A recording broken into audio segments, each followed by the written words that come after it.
तू एकटी नाहीयेस मीरा. आपल्या कुटुंबाचं रक्षण आपण एकत्र करू.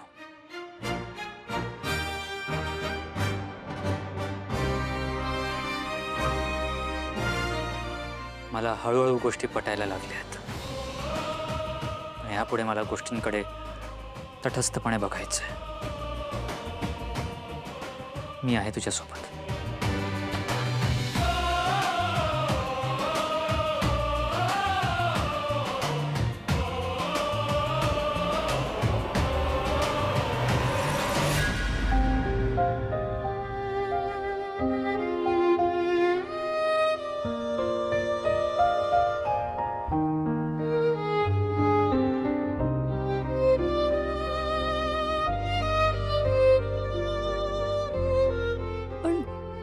तुम्ही तर सगळ्यांसमोर मी जे काही म्हणालो ते मुद्दाम म्हणालोय.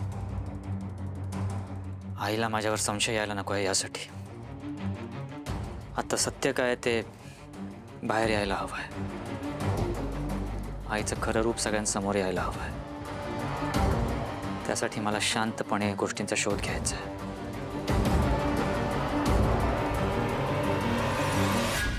थँक्यू. थँक्यू सो मच वेदाचे बाबा.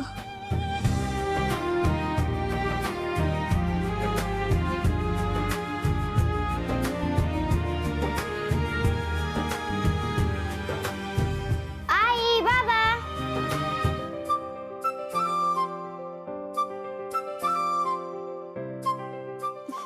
आई बाबा मला खूप बोर होतंय. का काय झालं वेदा?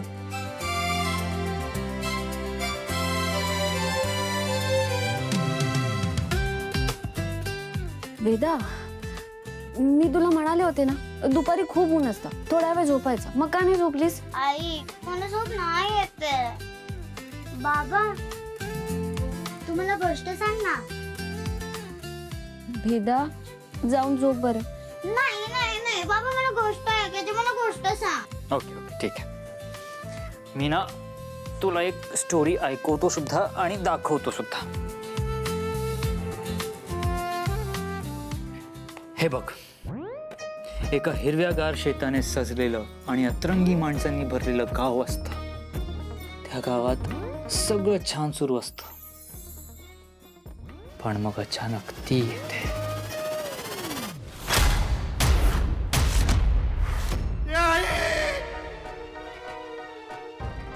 सगळे तिच्यापासून सुटका मिळवण्यासाठी देवाकडे प्रार्थना करू लागतात. वेगवेगळे उपाय करू लागतात. पण तरीही ती येतेच. तुंबाडची मंजुळा. मंजुळा आली आहे.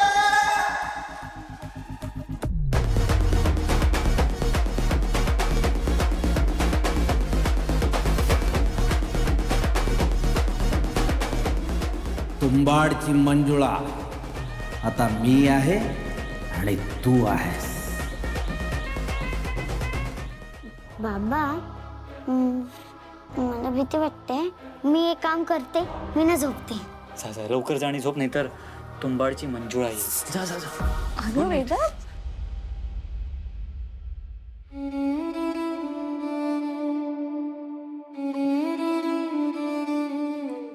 वेदाचे बाबा, तुम्ही काय दाखवलं तिला? किती अशी पळून गेली. आणि तुंबाडची मंजुळा कोण आहे? तुंबाडची मंजुळा एक फिल्म येते. हो, पण नक्की तुंबाडची मंजुळा कोण आहे आणि कधी येणार आहे? 5 जूनला सत्य उलगडेल. तुंबाडची मंजुळा कोण आहे, काय आहे, हे सगळं आपल्याला चित्रपटगृहातच कळेल.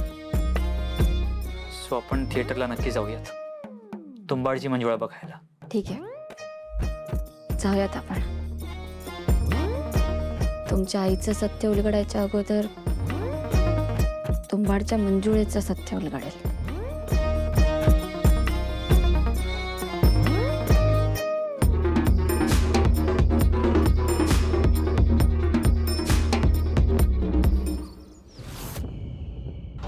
हो मॅडम, मी तुम्हाला खरंच सांगते. म्हणजे सासूबाई आणि त्या मीराचं सध्या काहीच प्लॅनिंग सुरू नाहीये. म्हणजे त्यांचं काही ठरत नाहीये सध्या. आणि जर ठरलं तर मी तुम्हाला ते नक्कीच सांगेन.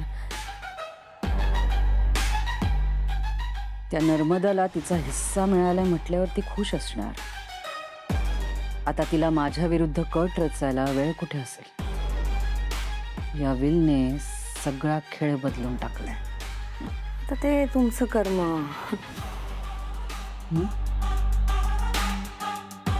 नाही म्हणजे मला म्हणायचं होतं की तुम्ही सुद्धा मला प्रॉमिस केलेलं की तुमच्या प्रॉपर्टीमधला 50% वाटा तुम्ही मला द्याल. पण आता या विलमुळे सगळंच पलटलंय. त्यामुळे आता कर्म काय करू शकतो असं म्हणायचं होतं मला.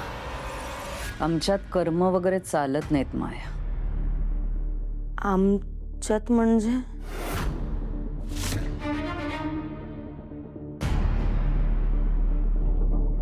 माया, कर्म बिर्म हे सगळं आपल्या हातातच असतं ग. आणि त्याची फळं मिळवणं सुद्धा आपल्याच हातात असतं. हां नाही तुम्ही ते म्हणालात ना की आमच्यात चालत नाहीत म्हणून मला कळलं नाही. बाकी काही नाही.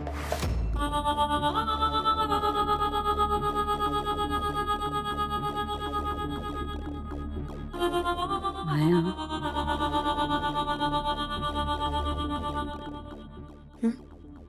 तू माझ्यासोबतच आहेस ना? Of course madam. माया,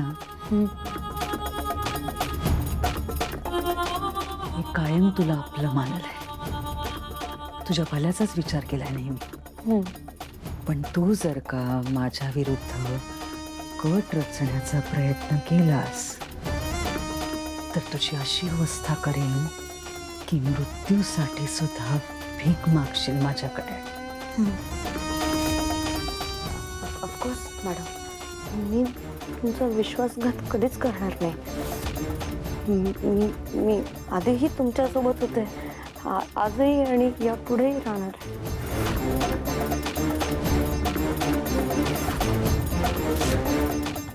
गुड. इथे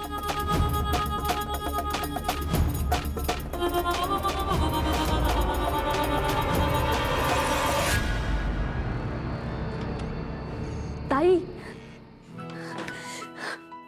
ताई ताई ताई ताई ताई. मीरा मीरा मीरा काय काय काय होतं? एवढी का आनंदी आहेस तू?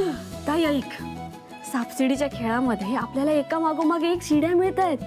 म्हणजे अगं, वेदाचे बाबा मंजिरी विरोधात आपल्या सोबत असणार आहेत. काय? सगळ्यांसमोर म्हणालेत ना की माझ्या आईविरुद्ध काही बोललेलं मला चालणार नाही वगैरे. हीच तर गंमत आहे ना ताई.